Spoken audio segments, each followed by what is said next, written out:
నమస్తే అండి, welcome to our channel ఇట్లు మీ నేస్తం. ఈ వీడియోలో నేను ఒక చిన్న విషయం గురించి మీతో మాట్లాడాలనుకుంటున్నానండి. అది మీ అందరికీ నచ్చినట్లయితే తప్పకుండా ఫాలో అవ్వండి.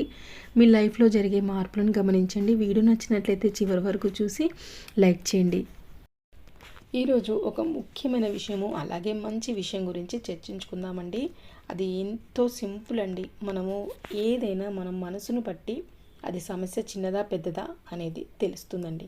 మనకు సమస్యనిచ్చేవాడు దేవుడు అనుకుంటాం, మనకి సమస్యను తీర్చేవాడు కూడా దేవుడే అనుకుందాం. ఇప్పుడు సమస్యని ఇచ్చేది ఎవరండి? దేవుడు అనుకున్నప్పుడు సమస్యను తీసుకునేవాడు కూడా అతనే కదా. సో మనం అతనికి శరణాగతి వేడుకోవాలండి.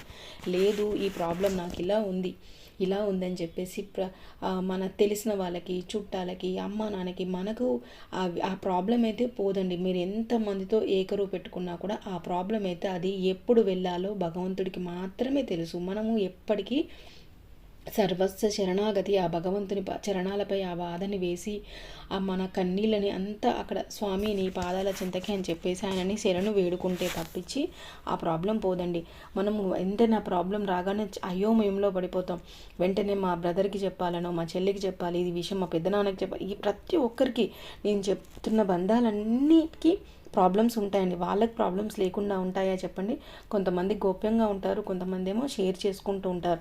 మనకి ఇక్కడ మనం ఏది నేచర్కి ఇస్తే నేచర్ అదే తిరిగి ఇస్తుంది. అంటే నువ్వు ప్రాబ్లమ్స్ని షేర్ చేసుకున్నావంటే మళ్ళీ నేచర్ నీకు ప్రాబ్లమ్స్ని ఇస్తుంది. సో మనసులో ఆ ప్రాబ్లమ్ని మనసులోనే ఉంచుకోండి. ప్రాబ్లం లేని వాళ్ళు ఎవరు ఉండరండి. అంతకంటే ఎక్కువ ప్రాబ్లమ్స్ ఉన్న వాళ్ళని ఒక్కసారి చూడండి.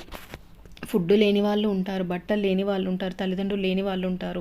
ఒక ప్రాబ్లం నుంచి బయటపడాలంటే మనకు దేవుడు ఆ కాస్త మనకు స్తోమతని ఇస్తున్నాడు. అన్నీ కొనుక్కోగలుగుతున్నాము, ఒక పూట తినగలుగుతున్నాము, 4 పూటలు తినగలుగుతున్నాము. అది మనము రియలైజ్ అవ్వాలండి. అంతకంటే లేని వాళ్ళ పరిస్థితి ఏంటి అని ఒక్కసారి మనం ఆలోచించామంటే మనము వాళ్ళకంటే 100 రెట్లు 1000 రెట్లు బాగున్నామని మనస్ఫూర్తిగా మీరే ఒప్పుకుంటారు.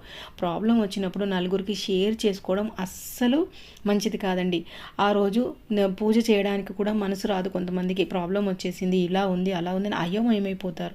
మనం ఎప్పుడైనా మనసు ఎలా ఉన్నా పూజ చేసుకున్నామంటే ఆ వచ్చే వైబ్రేషన్స్ వల్ల మనకున్న కర్మ ఖచ్చితంగా ఎంతో కొంత తగ్గిపోతుందండి.